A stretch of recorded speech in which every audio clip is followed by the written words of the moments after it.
a narrow way. But if any man hath caused sorrow, he hath caused sorrow not to me, but in part to you all. Sufficient to such a one is this punishment which was inflicted by the many.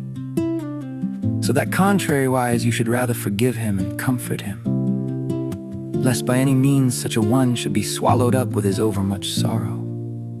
Wherefore I beseech you to confirm your love toward him. But to whom you forgive anything, I forgive also. For your sakes have I forgiven it in the presence of Christ, that no advantage may be gained over us by Satan.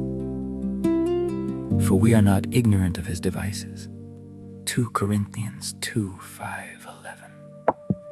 God's way of grace is like a mountain trail between two abysses, high above the lowlands. It does not lend itself to leisurely strolls. At every moment only one right step is possible, and we must take it. Every other possibility ends in a fall, and the higher we have climbed, the more disastrous the fall. There are no comfortable resting places on God's way of grace. A member of the congregation in Corinth had grievously wronged Paul. What would we have done?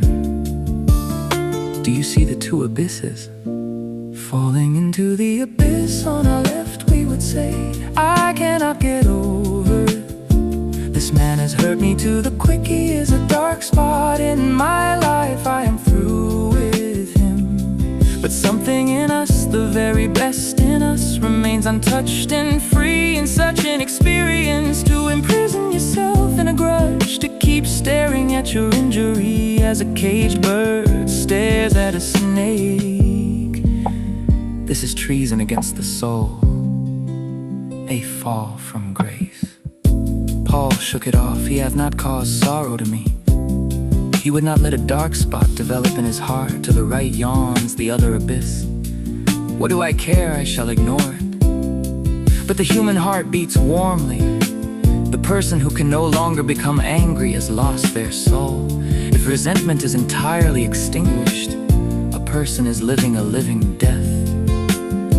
So Paul, while refusing to be shackled by the personal wrong, does not belittle the sin, he magnifies it. But to you all, he does not take the personal affront seriously, but takes very seriously the damage to the spirit and hope of the church. He is not embittered but provoked. He does not quarrel but contends for what is right.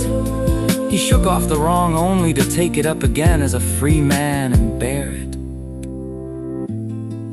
Do you see the mountain trail high above both abysses? The congregation disciplined the offender. It was a mark of early Christianity that personal wrongs were immediately seen in a higher light.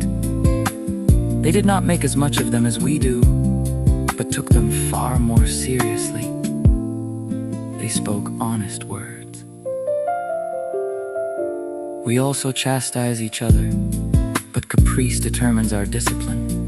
Most wrongs we cover up. Then if we feel like it, we take drastic measures and send someone into a wilderness, and do not know moderation. We maintain contempt until the person feels themselves in a polar zone.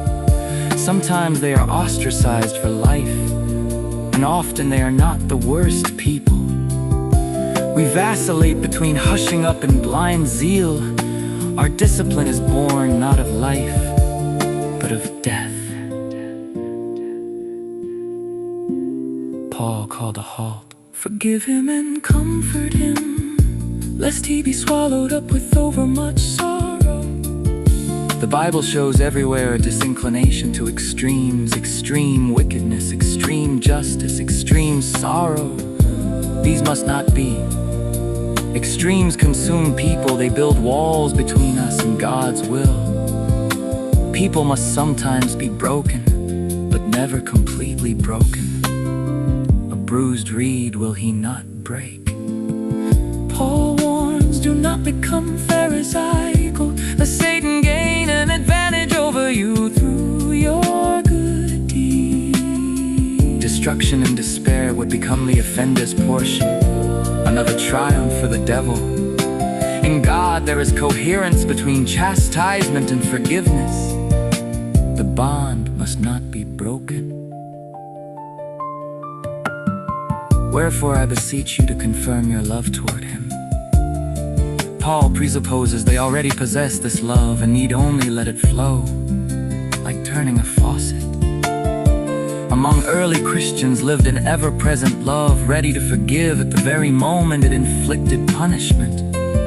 A love which loved while it hated the sin, which merely needed to cast off a garment strange to it in order to show its true nature. And the final word: for your sakes have I forgiven it in the presence of Christ, that no advantage may be gained over us by Satan. Paul stands before his king. He does not forgive because he is good-natured or noble. He forgives for your sakes, in the presence of Christ, for the sake of the company among whom Christ will live on earth.